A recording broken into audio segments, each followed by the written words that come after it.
لہجے میں بات کرنے والوں، جان رکھو کہ یہ وطن تمہارے باپ کی جاگیر نہیں ہے۔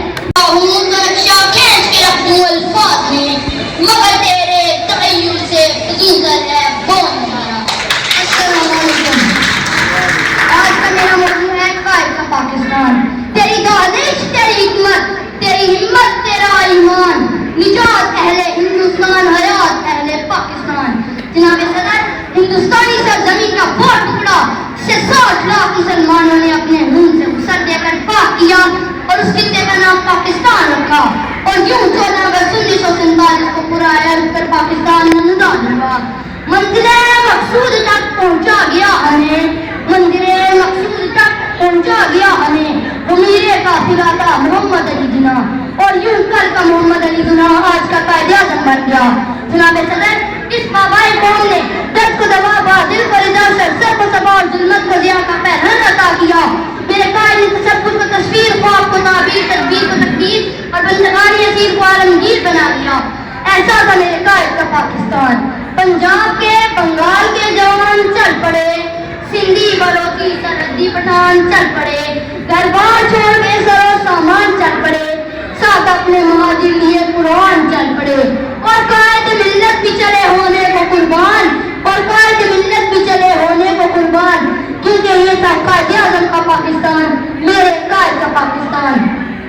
مگر صدر یاؤ ذرا رخ بدلیے اور سنیے، جیے سندھ، جیے پٹھان، جیے مہاجر کنارے، تیرا صبح میرا صبح سندھ دیش کنارے، لال نیلے پیلے جھنڈوں کنارے، کبھی آتے ہیں کہنے میں حق بجانے کو کہ تھی جس کی تمنا یہ سہر وہ تو نہیں ہے، قائد کی تمنوں کا سمر یہ تو نہیں ہے، مسلے ہوئے جذبے کو کہیں کچلے ہوئے جس اقبال کا وہ خواب نظر یہ تو نہیں ہے۔ کبھی جی وقار یہ سونی دھرتی پکار اٹھتی ہے، للکار اٹھتی ہے کہ انسانیت کو بھاری جوتوں تلے روکنے والوں، فضا میں بارود کی بو پھیلانے والوں، متعلق بتانے رنگ کے منہ میں اٹھانے والوں، تو کون ہے کون پر آپس میں لڑوانے والوں، مروانے والوں، خدا کے لہجے میں بات کرنے والوں، جان رکھو کہ یہ وطن تمہارے باپ کی جاگیر نہیں ہے، یہ میرے قائد کا پاکستان ہے۔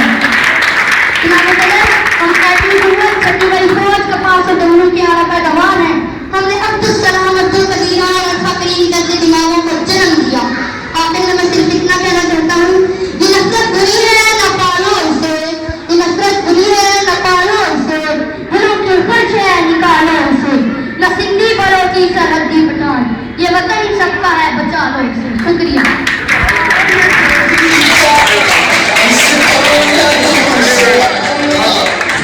ان بچوں کو سنیں تو کبھی نہیں لگتا کہ کوئی دشمن ہماری طرف دیکھ سکے گا، کوئی سازش کوئی مداخلت کامیاب ہو سکے گی۔ انشاءاللہ پاکستان ہمیشہ رہنے کے لیے بنا ہے اور یہ ہمیشہ رہے گا۔